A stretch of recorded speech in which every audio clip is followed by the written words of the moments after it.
Assalamualaikum warahmatullahi wabarakatuh. Bertemu lagi dengan saya, tentunya dengan Bang Joni. Kali ini saya akan membawakan kisah misteri yang berjudul Anak Keturunan dari Sesajian Iblis. Namun sebelum kita masuk ke dalam cerita ini, nama dan tempatnya disamarkan semua.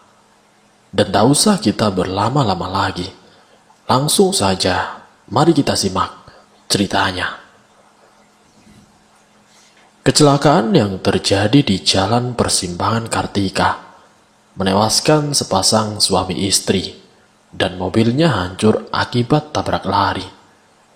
Anehnya wanita yang diketahui berumur 45 tahun itu tidak ditemukan dalam mobil yang sampai sekarang menjadi misteri bagi keluarga. Polisi sudah berusaha mencari jasad Ibu Ratna, dan jasad sang suami sudah ditemukan dengan keadaan berlumuran darah. Sudah beberapa bulan kasus Ibu Ratna, belum diketahui jasadnya. Usul punya usut. Dari mulut masyarakat setempat, keluarga Bu Ratna dinyatakan menyembah iblis, sehingga harta kekayaannya mengalir tanpa henti. Belum ditemukan jasadnya, akibat tidak memiliki tumbal saat menyembah dan sesajian kepada jin. Berbagai fakta telah ditemukan bahwa keluarga Bu Ratna adalah penyembah iblis. Kasus ini sudah beberapa bulan meninggalkan duka bagi keluarga. Akibat dari mitos tersebut, banyak saham dan rekan kerja sama perusahaan suami Bu Ratna memutuskan kontrak secara sepihak yang mengakibatkan beberapa bulan sudah Zen dikucilkan dari lingkungan karena dianggap keturunan dari sesajian iblis. Harta kekayaan keluarga Zen habis untuk biaya Zen sekolah. Hingga saat ini, Zen masih belum menerima kematian tidak wajar dari ibunya. Zen membantah bahwa ibunya penyembah iblis. Banyak buku dan catatan yang Bu Ratna kumpulkan, karena Bu Ratna seorang penulis novel, dengan berbagai macam genre yang dikuasai. Zen merasa ada yang janggal dari kematian ibunya. Zen percaya, ibunya tidak akan mendoakan sang pencipta, dan dia sangat yakin ada yang salah dari kematian ibunya. Sudah hampir 5 bulan kasus tabrak mobil tersebut ditutup, hingga polisi yang menyelidiki kasus harus tutup buku. Pak, apakah tidak bisa kasus ibu saya dibuka kembali? Kenapa sampai sekarang ibu saya tidak ada titik temunya, Pak?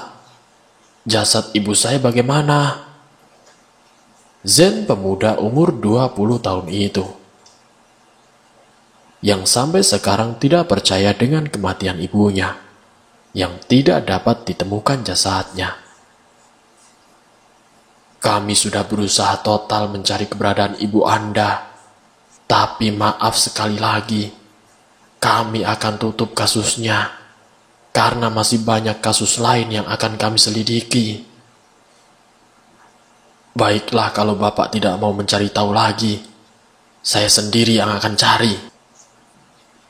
Terdengar surut emosi dari wajah Zen.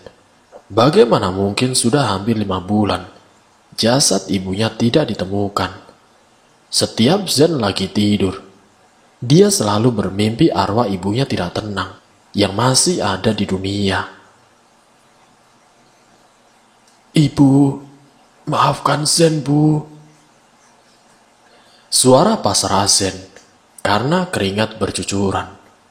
Karena terik matahari yang membakar pori-pori. Kalau begitu, saya permisi.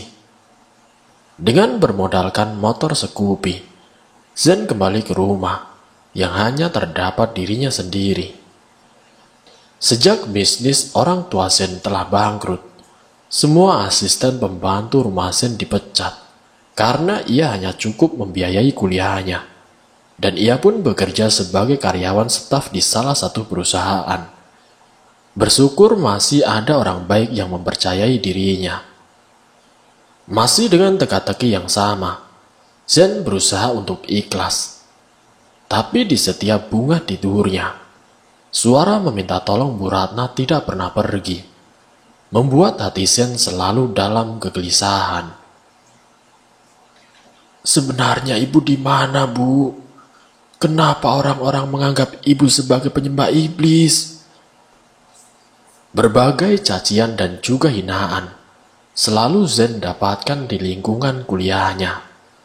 Zen pernah dekat dengan salah satu wanita, tapi saat sudah mengetahui keluarga Zen telah bangkrut, pihak keluarga wanita tidak mengizinkan anaknya untuk menjalin hubungan dengan Zen. Ceklek! Assalamualaikum. Tidak ada sahutan dari salam Zen. Hanya jam dinding yang menyahuti rumah nan megah ini.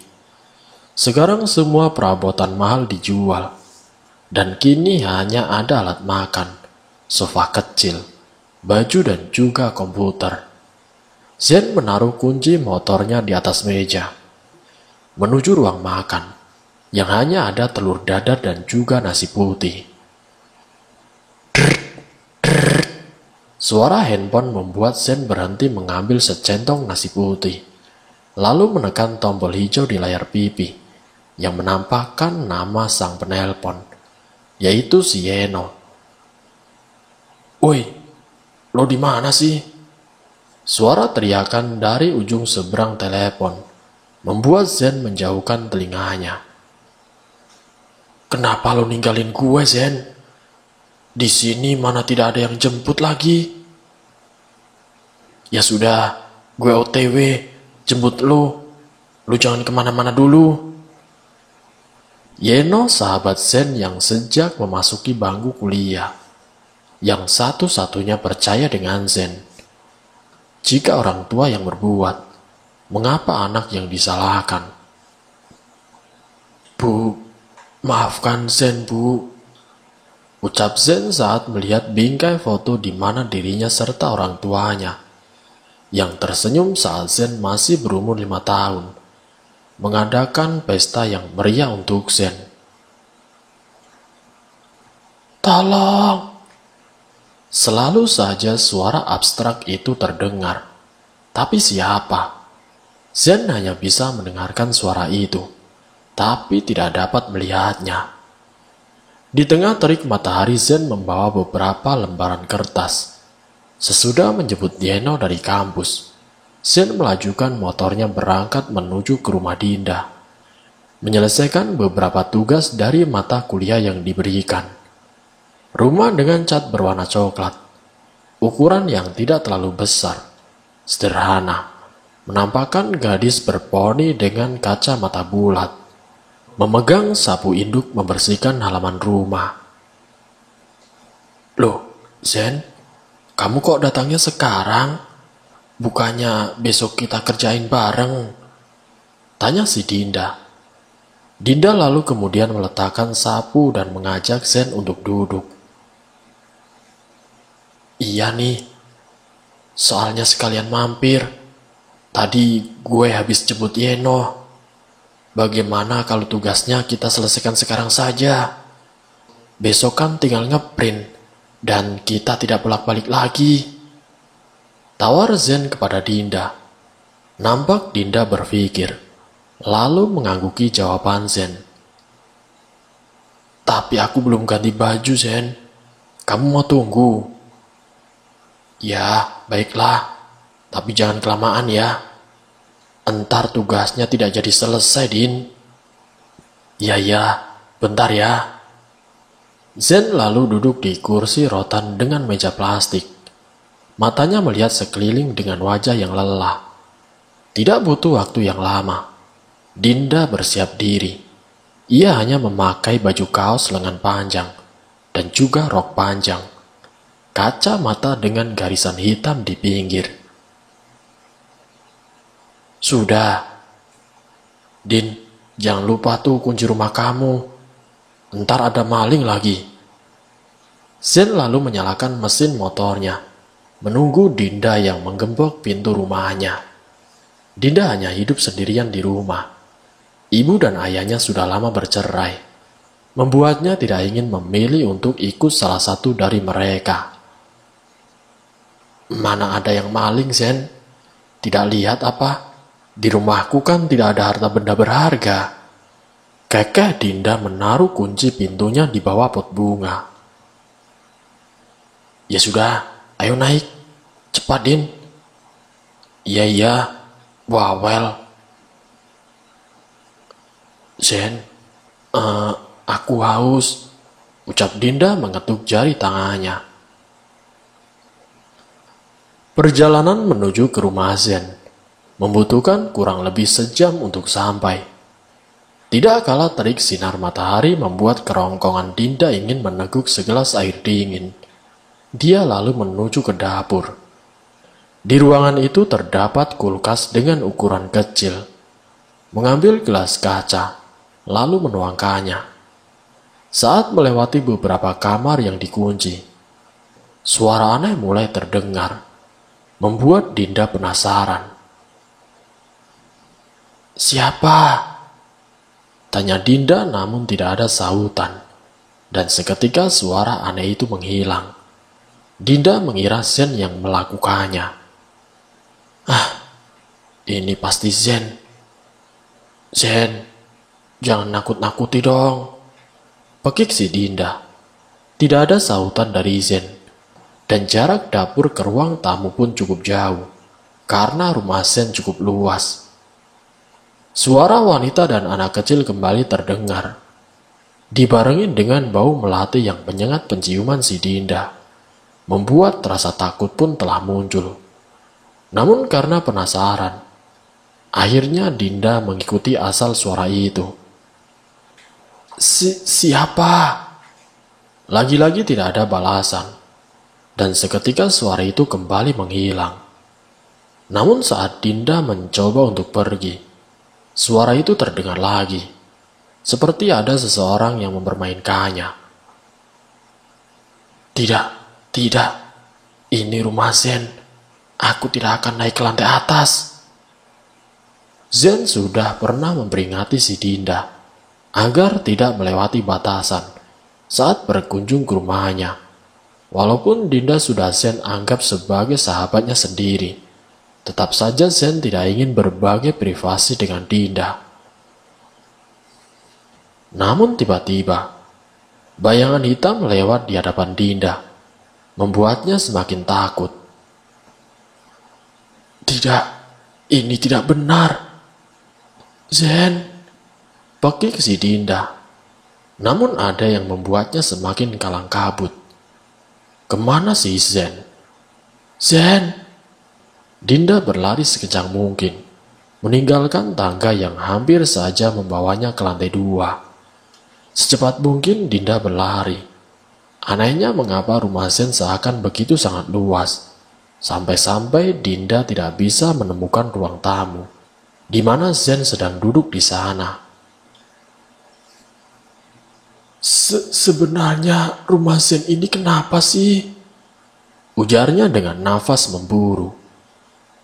Sebuah asap hitam mengitar-ngitari lampu rumah Zen.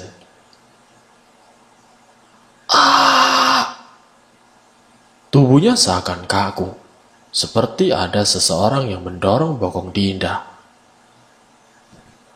Zen, kenapa dengan rumahmu, Zen?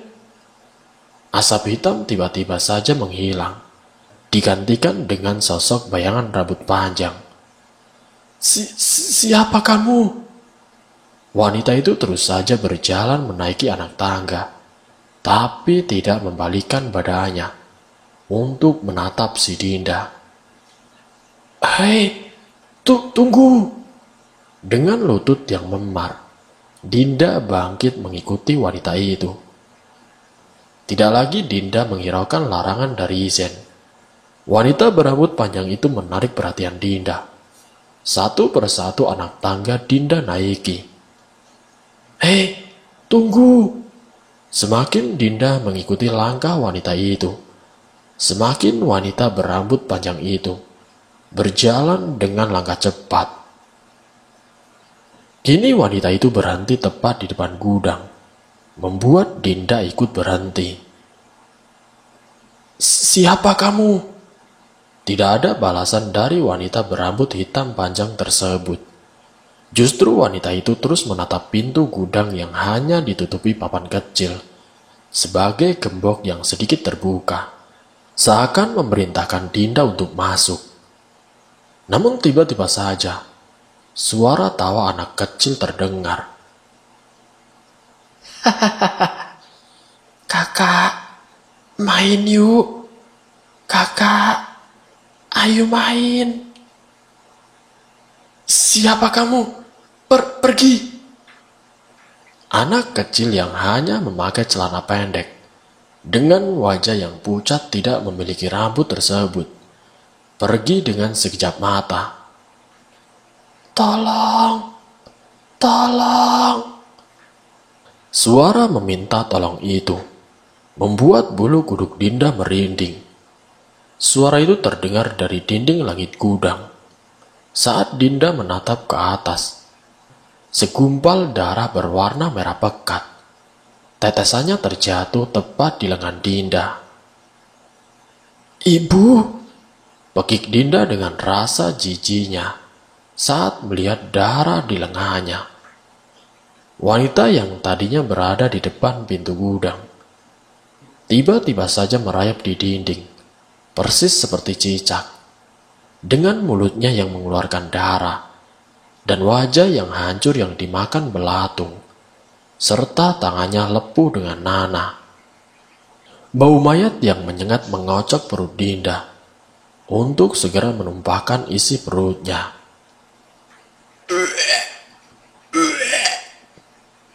Dinda tidak sanggup melihat tetesan darah di lengannya. "Pergi, pergi, jangan ganggu aku." Dengan lincahnya, wanita itu merayap ke dinding, menatap Dinda dengan matanya yang dipenuhi belatung. "Aku ingin tubuhmu. Aku ingin tubuhmu. Aku ingin tubuhmu." "Menjauh, menjauh. Zen, tolong Zen." Sudah 15 menit Zen menunggu Dinda. Dari tadi pun Zen terus memanggilnya. Namun Dinda belum juga menambahkan batang hidungnya. Dinda? Kemana sih Dinda? Katanya cuma haus. Lama sekali dia ke dapur. Atau dia lagi makan kali ya?" Zen langsung menaruh buku-bukunya di atas meja. Sangat bosan rasanya mengerjakan tugas sendirian. "Dinda lama banget sih. Mana bisa gue ngetik sendirian?" Zen berpikir itu hanyalah tipuan dari Dinda. Serta mungkin saja dia mau sekalian numpang makan. "Dinda, lo di mana sih?" Zen mencari ke seluruh bagian dapur, tapi tidak ada Dinda. Hanya ada gelas kaca yang pecah di lantai. Pikiran Zen mulai tidak tenang. Dia kembali ke ruang tamu, menghubungi si Yeno. "Tut, tut. Nomor yang Anda tuju sedang sibuk. Silakan tinggalkan pesan ke nomor tujuan Anda." "Ah, sial. Apa jangan-jangan Dinda naik ke lantai atas ya?" Zen membatin. Zen hanya mengetik beberapa pesan ke Yeno menggunakan aplikasi WhatsApp yang belum ada tanda-tanda Yeno aktif. Zen kemudian berlari melewati dapur, menaiki anak tangga. Dinda mulai menjauhkan langkahnya, mundur dan semakin mundur. Tangannya mencengkram dinding berwarna putih. Nafasnya semakin tidak karuan, tertunduk dengan lesu. Wanita itu suaranya masih terdengar seperti cekikikan dan terus saja tertawa, hingga tawa itu berubah menjadi seperti tangisan. Dinda yang tadinya seperti tidak punya nyali, akhirnya berdiri menatap pintu gudang yang sedikit terbuka. Tatapannya kosong dengan senyuman di bibir. Tenaganya jauh lebih kuat dari biasanya, yang membuat ia bisa mendobrak pintu. "Aku menunggumu." Pergi, pergi." Seperti terdapat dua sukma dalam satu raga, Dinda berusaha melawan makhluk itu, yang mencoba mengambil kendali pikirannya. "Diam, jangan membantah." Dinda terus saja memukuli dirinya sendiri, serta menjambak rambutnya. Namun makhluk yang merasukinya belum juga mau keluar. Alhasil dia melawan tubuhnya sendiri. Kaca mata bulat yang dipakai retak karena Dinda terus saja memukuli dirinya. "Dinda!" teriak Zen dengan ngos-ngosan. Sudah beberapa kali Zen memperingati Dinda agar menjauh dari lantai 2 rumahnya. Namun peringatan itu tidak diindahkan oleh Dinda. Seperti bukan Dinda, Zen merasa ada orang lain yang berada dalam tubuh sahabatnya. "Din, sadar Din." Kuku yang lumayan tajam membuat kulit tangan Zen terkelupas, karena Zen berusaha untuk memberhentikan si Dinda yang melukai dirinya sendiri. "Dinda, sadar Dinda, sadar. Kau sudah kuperingatkan. Jangan naik ke lantai 2 rumahku. Tapi kau tidak dengar. Sadar Dinda." "Menjauh dariku anak sialan. Pergi kau dari sini. Ini bukan tempatmu," ucap makhluk halus yang terdapat dalam tubuh Dinda. "Pergi, atau kau akan kubunuh juga." "Tidak, keluar kamu dari tubuh teman saya. Dia tidak salah." Zen berusaha membacakan doa untuk mengusir makhluk yang sangat kuat tenaganya, hingga meninggalkan bekas cakaran di lengan Zen yang kini berdarah dan juga mengakibatkan kulitnya terkelupas. Zen menahan rasa perih itu. Dinda terus saja memberontak, mengicau tidak jelas. Zen membaca beberapa doa, ayat kursi dan juga surat pendek. "Wah, hentikan, panas! Hentikan, panas!" Dinda memberontak di pergelangannya. Tangannya yang memar menguras tenaga untuk menenangkan si Dinda. Sebuah asap hitam keluar begitu saja dari mulutnya, yang membuat badan Dinda mulai melemas. Zen dengan sigap merangkul bau gadis berkaca mata bulat itu.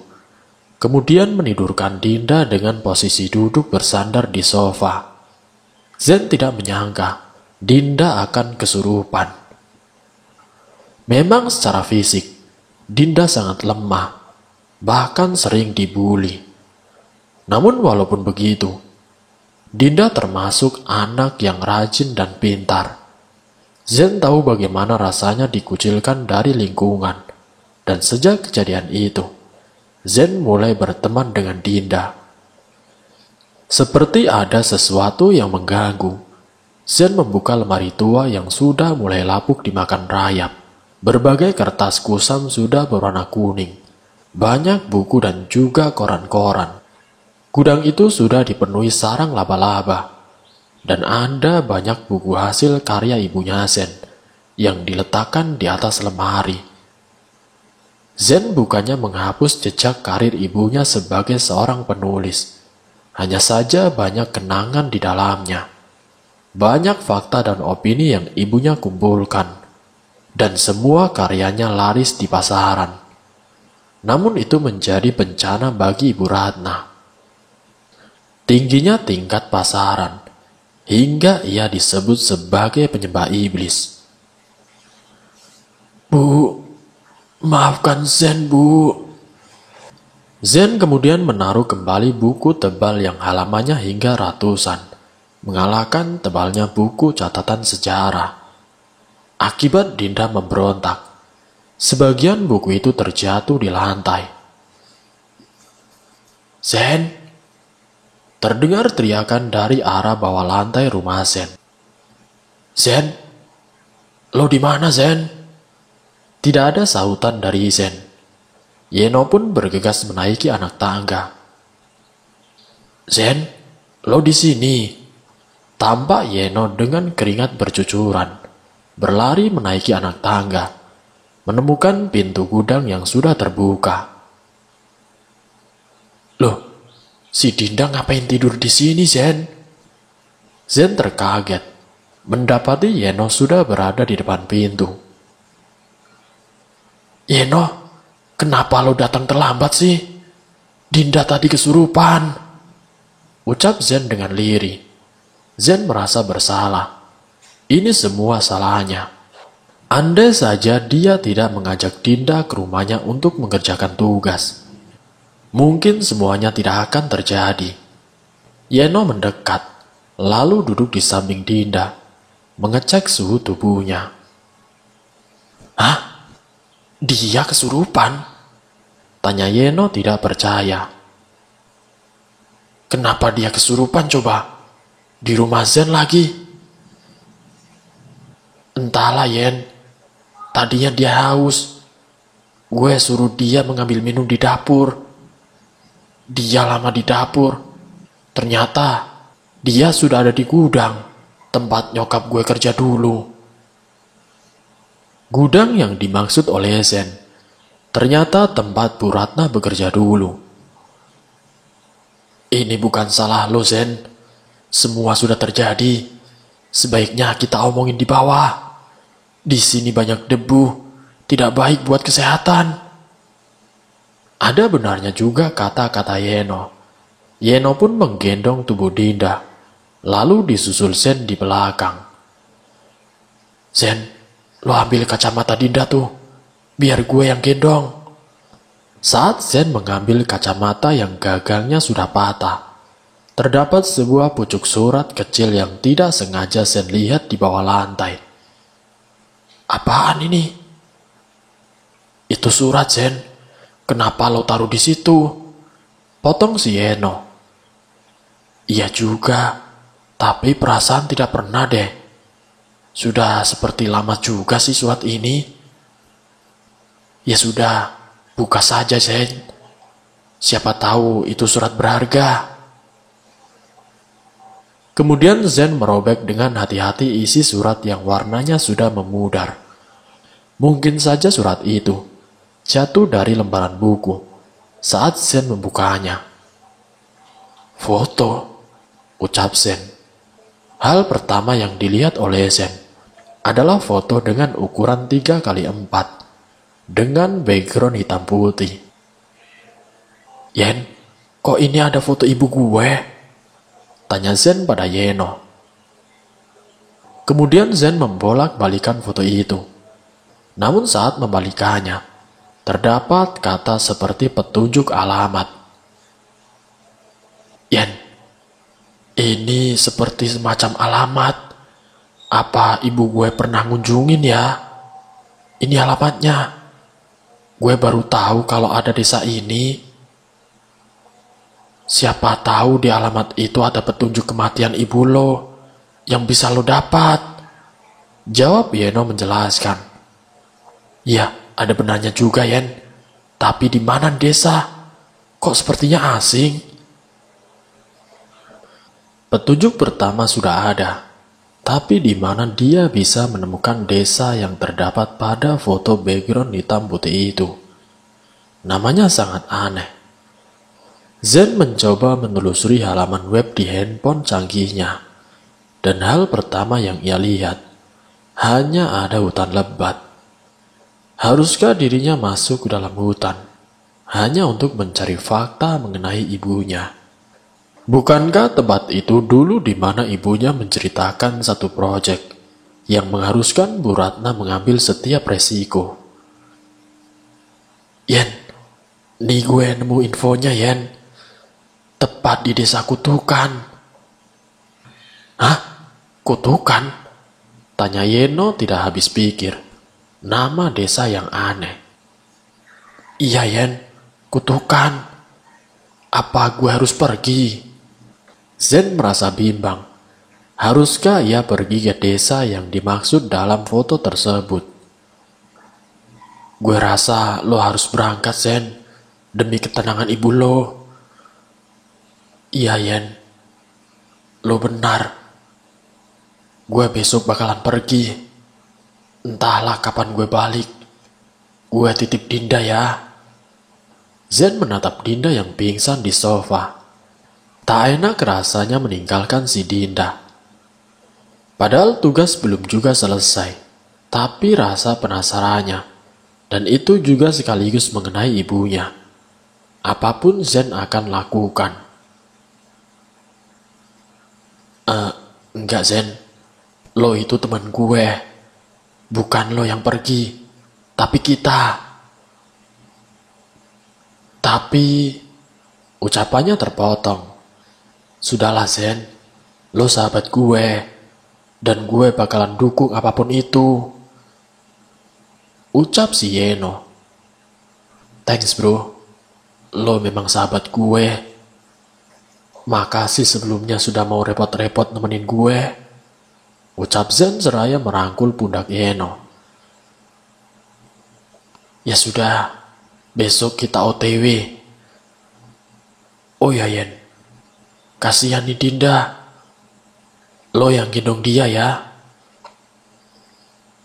Perjalanan menuju ke desa Kutukan sudah hampir 3 jam lebih. Sang senja mulai menampakkan warnanya. Zen hanya membawa beberapa baju ganti dengan sepasang celana. Dia pikir perjalanan kali ini hanya membutuhkan sekitar 2 hari.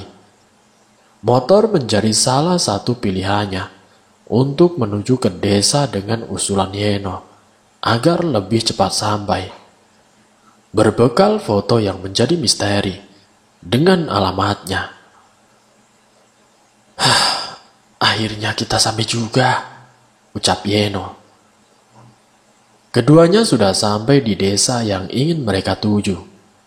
Saat memasuki desa, terdapat sebuah patung besar dengan bertuliskan Welcome to Kutukan. Hal pertama yang mereka lihat adalah warga desa yang hanya berlalu lalang sedikit.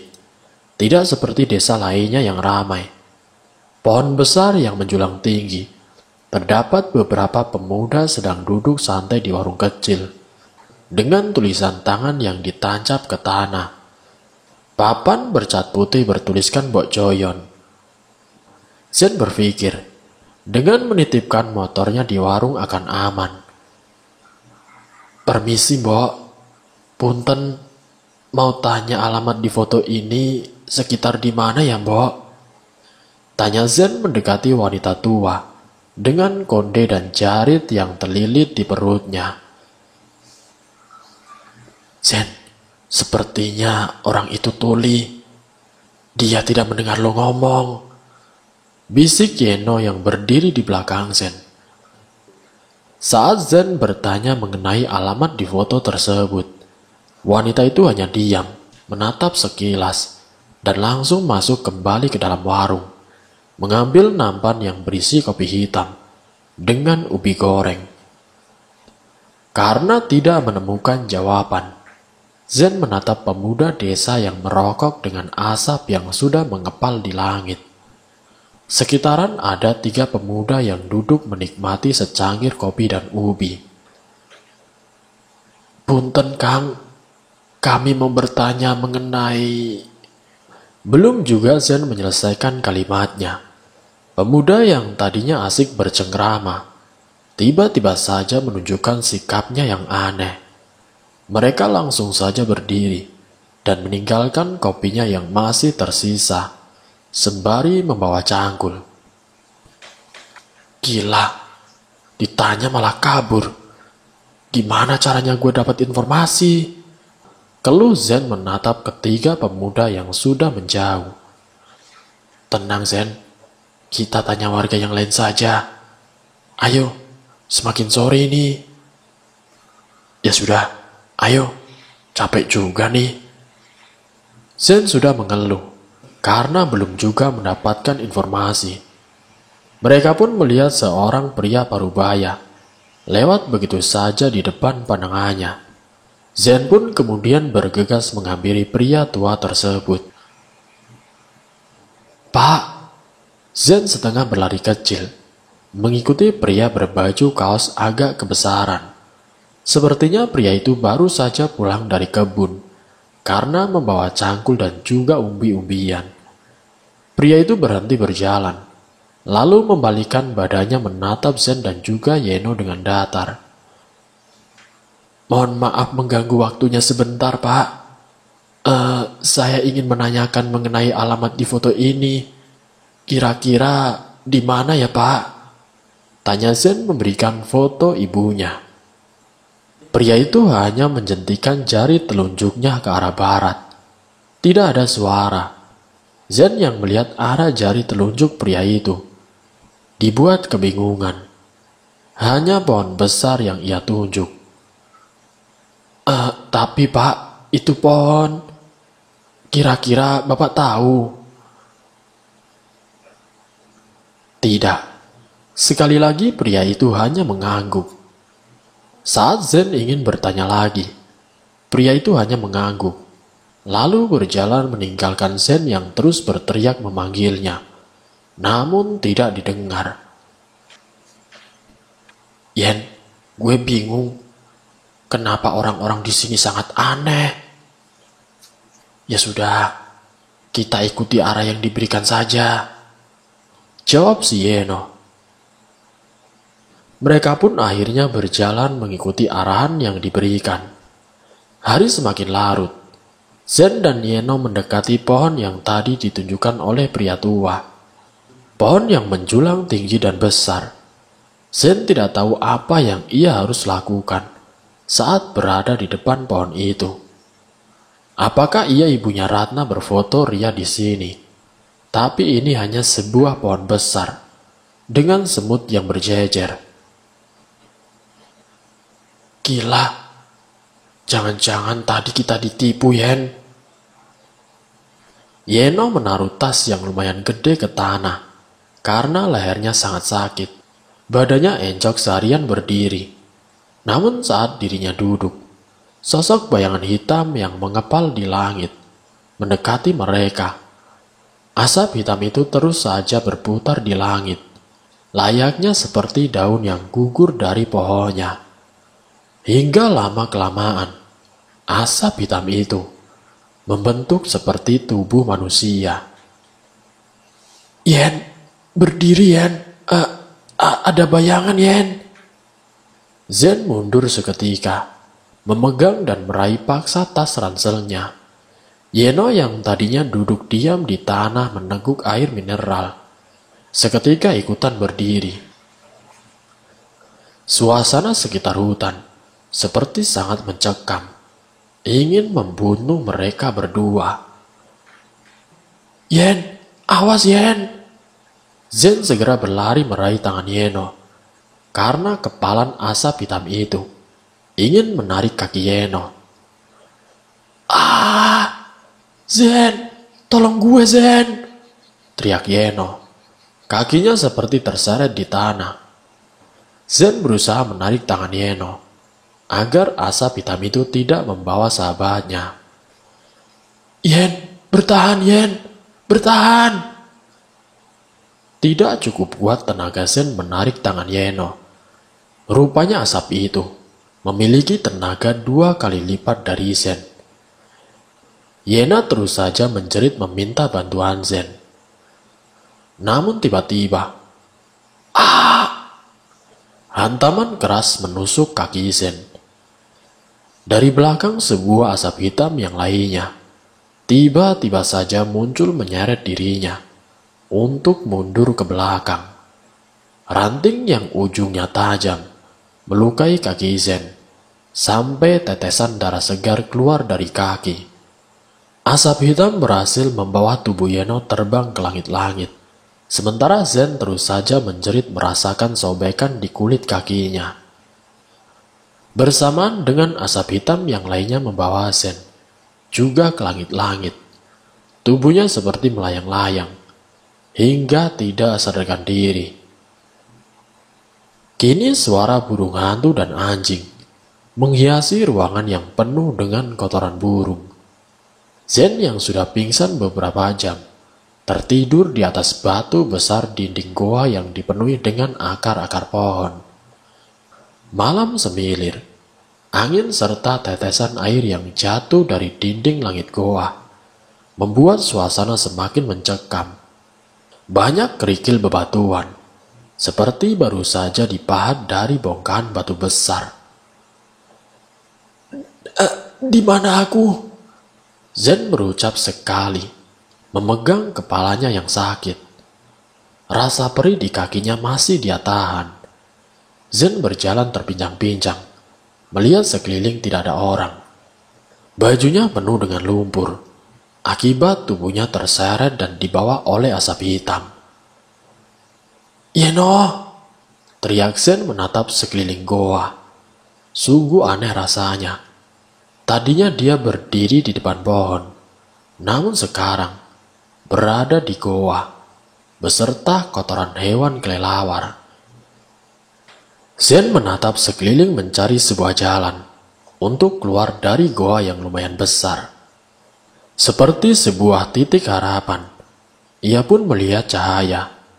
Zen kemudian mengikuti arah cahaya itu. Zen menahan rasa sakit di kakinya demi mencari tahu tujuan awalnya saat dia menginjakan kaki di desa yang pernah ibunya ceritakan. Bongkahan batu besar hampir saja mengenai tubuhnya yang tiba-tiba runtuh dari atas. Zen menghindar dengan cepat, memanjat dengan sisa tenaga yang masih ada. Tidak, dia tidak ingin mati mengenaskan, membusuk bersama kotoran hewan.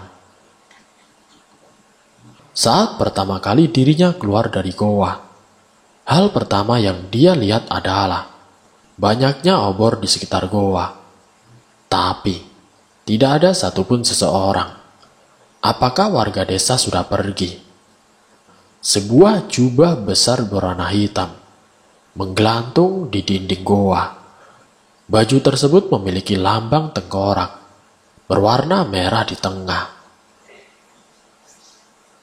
Sebenarnya tempat apa ini? Kenapa banyak sekali obor di sekitaran? Apa ini? Zen melangkah mendekati baju kusut yang tadi hanya ia lihat. Zen kemudian memakai baju yang terdapat logo tengkorak. Akan tetapi, tiba-tiba terdengar suara gaduh segerombolan manusia.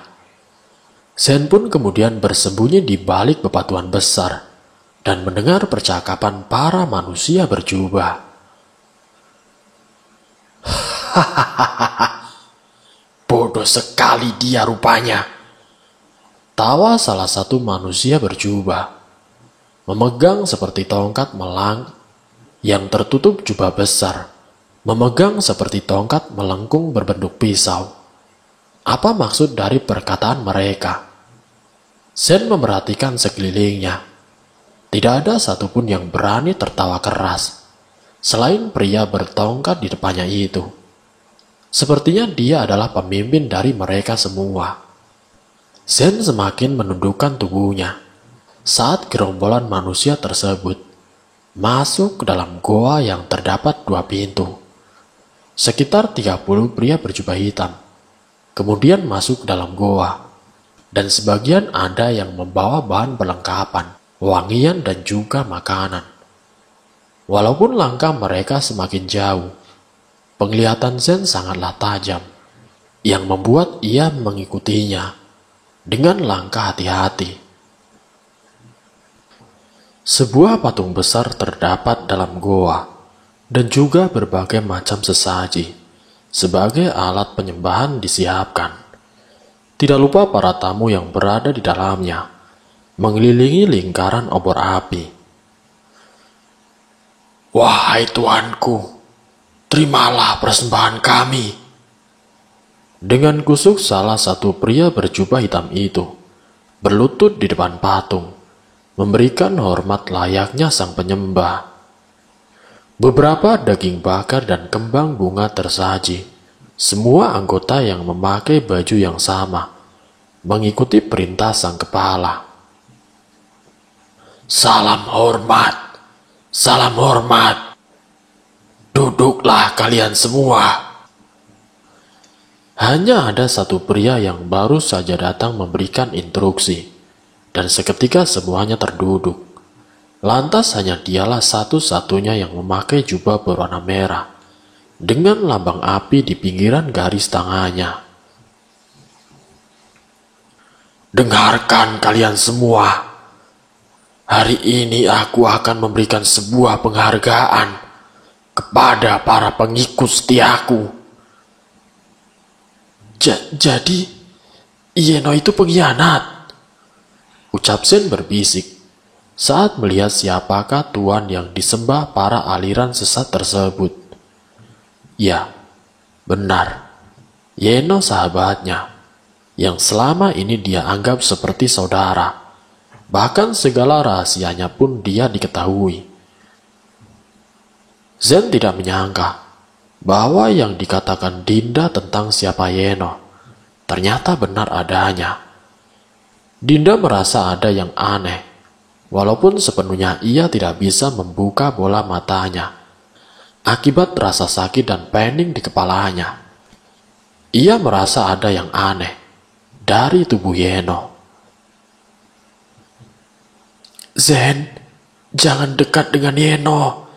Dia aneh, ucap Dinda di sambungan telepon pasca kejadian di rumah Zen. Aneh? Aneh kenapa, Din? Sudah, mendingan kamu istirahat. Ya, Dinda memang berbeda dari gadis pada umumnya. Sejak masuk perkuliahan, dia bisa merasakan mana orang yang benar, tulus, dan hanya sekedar modus. Pernah saat di kantin Dinda melihat Ieno tertawa sendiri dan memasukkan beberapa kain aneh ke dalam kantong celananya. Ieno, Zen, dan Dinda memang berteman. Namun Dinda tidak terlalu dekat dengan Ieno. Sejak awal dia memang sudah mencurigai si Ieno. Maafin gue, Din. Lo memang benar. Zen membatin. Ia sudah tidak tahan dengan semua ini. Berbagai macam kejadian aneh. Rasanya hidupnya penuh dengan drama. Dipermainkan oleh realita. Dia datang untuk mencari keberadaan sosok ibunya. Namun fakta lain menunjukkan tentang siapa si Ieno.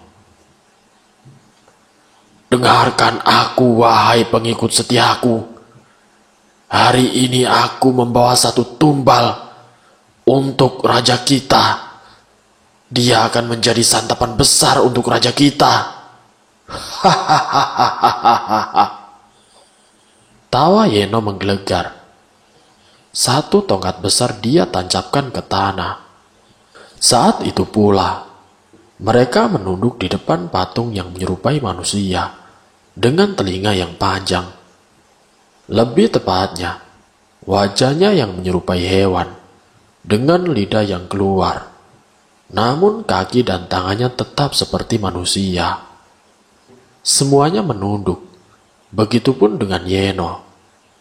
Zen yang berada di barisan paling belakang.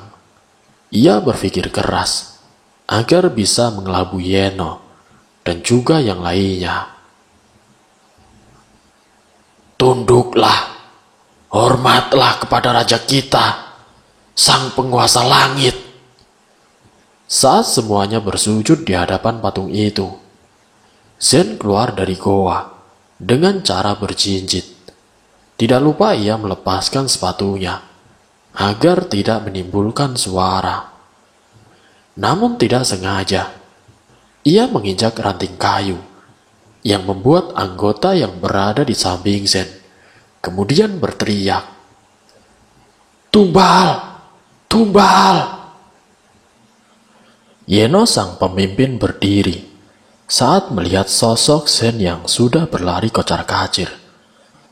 Saat salah satu anggota mengetahuinya, "Tangkap dia!" Ieno memerintah dengan murkanya.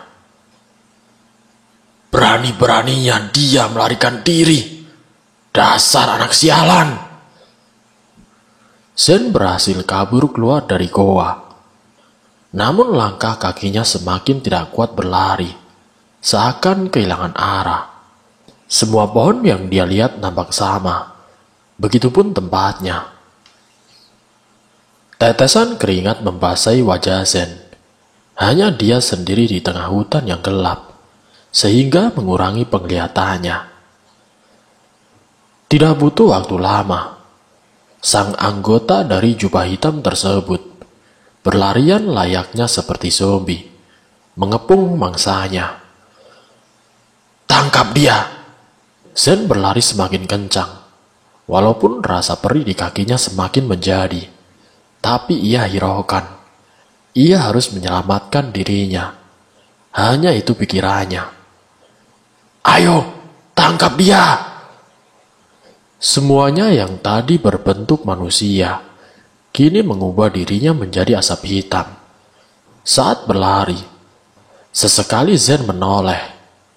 Dia tidak bisa berkata-kata saat puluhan manusia tadi mengejarnya, yang tiba-tiba menjadi seperti asap, mengepungnya di udara. Tidak bisa lagi Zen berlari, selain memasrahkan dirinya, menjadi santapan hidup-hidup. Tubuh Zen terbaring di atas batu besar. Ia tidak sadarkan diri. Asap hitam itulah yang membawanya terbang ke langit-langit, sampai di goa ini. Ingatan memori indahnya bersama sahabatnya, yaitu si Yeno, kini kembali berputar. Dia sekarang ingin berkata, apa maksud dari semua ini?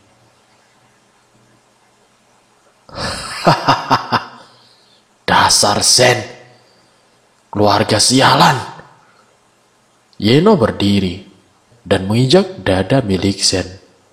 Tatapan yang dulunya penuh kasih sayang, sekarang hanya tinggal kenangan.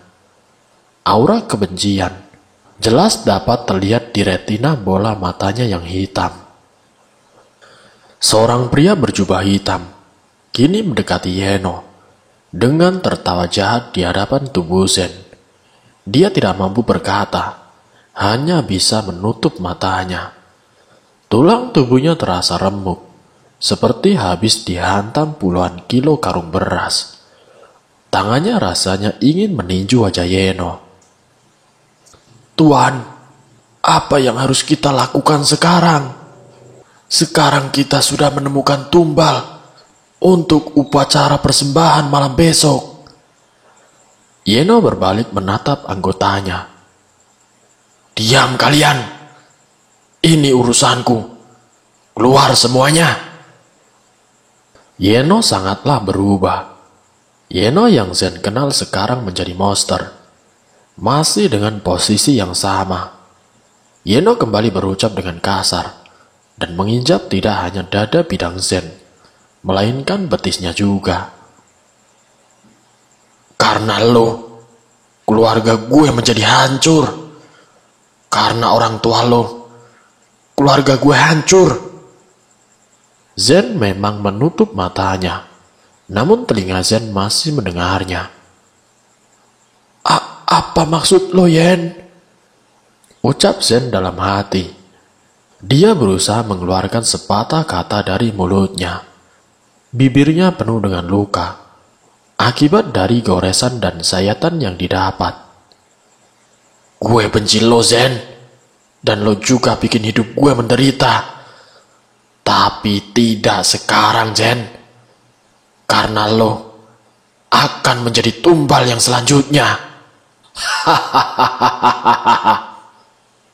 Zen tidak mengerti apa maksud dari semua perkataan Yeno. Seakan itu sebuah riddle yang mesti dia pecahkan. Zen sekarang tersulut emosi oleh perkataan Yeno. Tubuhnya seperti mempunyai tenaga. Dia bangkit dari tidurnya dan berucap dengan lirih. Fuck! Apa maksud lo, Yen? Lo sebenarnya siapa?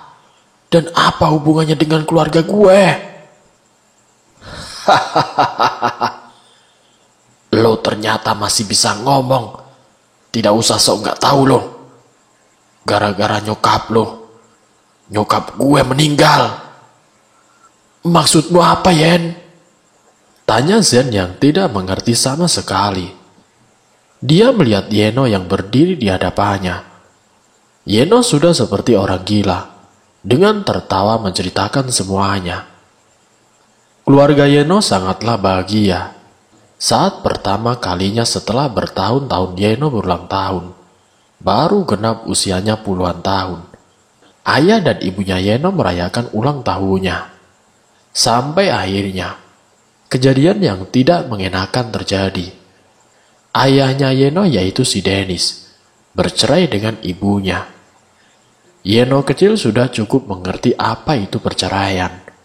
Ia melihat ibunya menangis terseduh di tepi ranjang, memeluk bingkai foto keluarga kecilnya.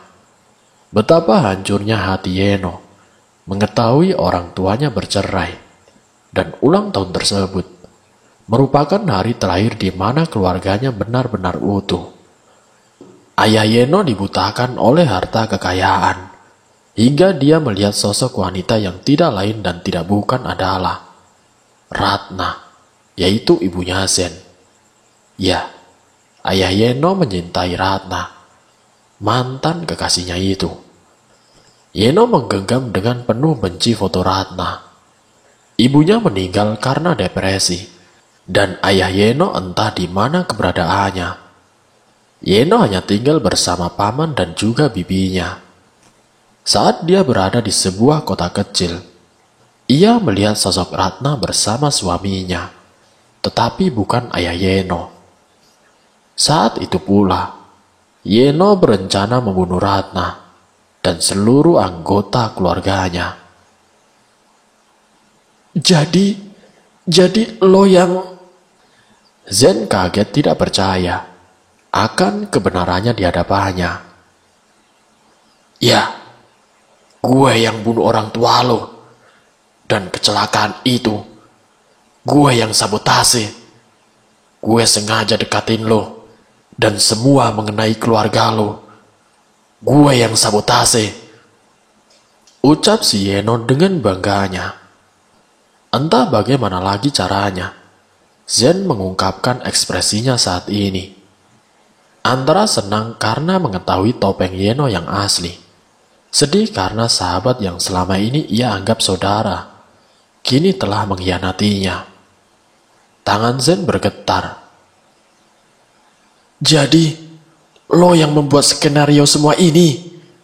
Lo yang menjerumuskan semua opini ini, Yen. Kurang ajar. Ya, gue puas nyokap lo mati. Dan lo merasakan juga penderitaan gue selama ini. Yeno menarik kerah baju Zen, meninju pelipis keningnya, hingga mengeluarkan darah segar. Zen terhembas di tembok dinding goa. Dia memegang pipinya yang memar. Bangsat! Terserah, Yen. Lo mau bunuh gue apa enggak? Tapi gue mohon, lo balik ke jalan yang benar. Lo salah, Yen. Lo salah mendoakan Allah dengan cara gini. Lo salah. Yeno sudah seperti kerasukan setan. Dia tidak ingin mendengar ocehan dari Zen. Dulu saat dia dalam masa kesusahan, ada teman sekampusnya yang mengajak Yeno ke orang pintar untuk memenuhi kebutuhannya di kota besar. Yeno benar-benar sudah dibutakan oleh harta, hingga dia menjadi semakin gila dan ingin menjadi semakin kaya. Bukan hanya karena dendam, tetapi juga harta.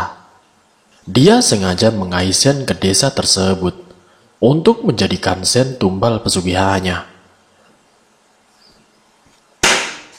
Suara tembakan di dinding goa mengagetkan semua orang, dan para anggota aliran sesat tersebut berlarian.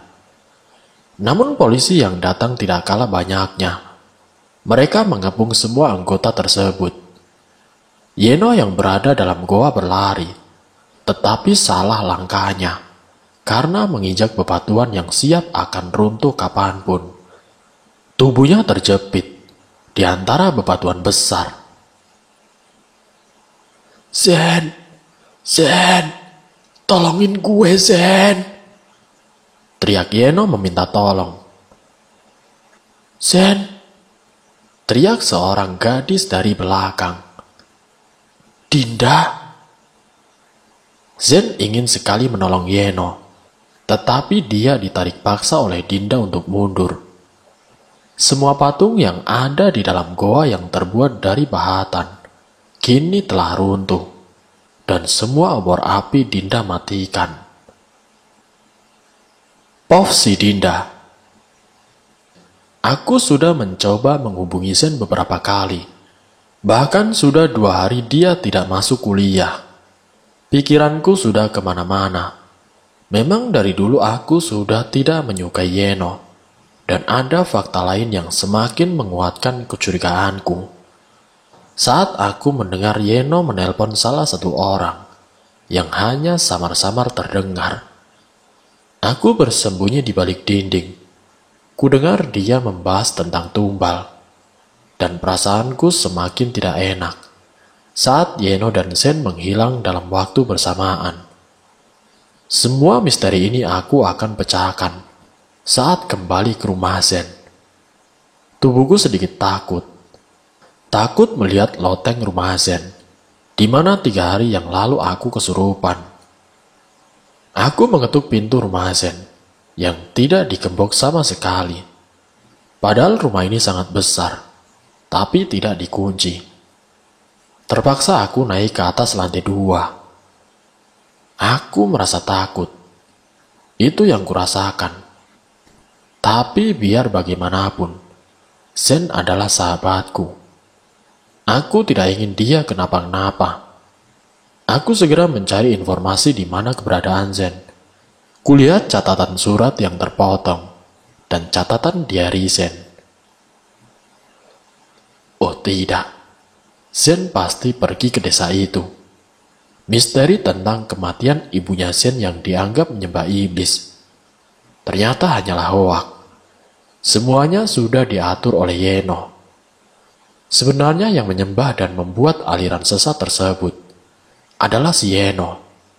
Dia sengaja membunuh Ratna karena rasa dendam dan juga kebencian menjadi satu. Dinda dan Zen kembali ke kota, meninggalkan desa terkutuk itu, dan Yeno sudah tertangkap oleh polisi.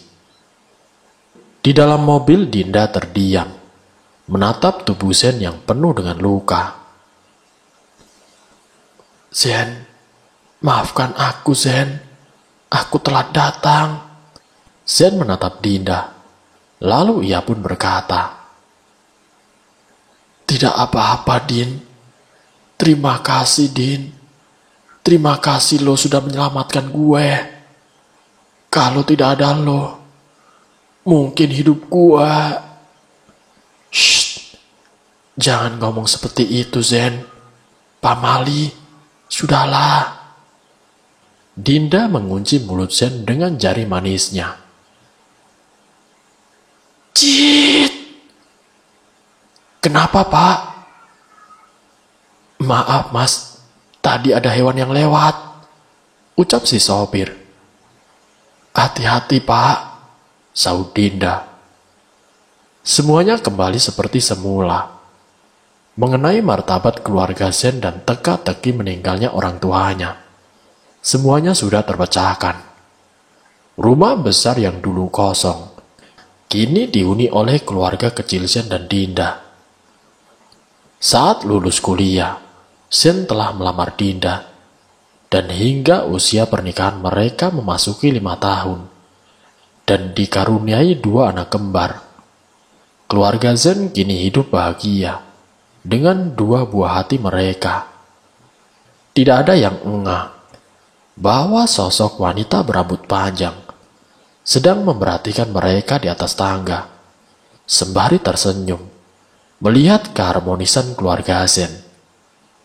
Dan cerita pun selesai. Itulah kisah yang dialami oleh Zen. Semoga dari kisah ini, kita dapat mengambil hikmah dan juga pelajarannya. Sampai bertemu lagi di video-video yang selanjutnya. Apabila ada kata-kata yang kurang enak di hati pemirsa, saya mohon maaf sebesar-besarnya. Wassalamualaikum warahmatullahi wabarakatuh.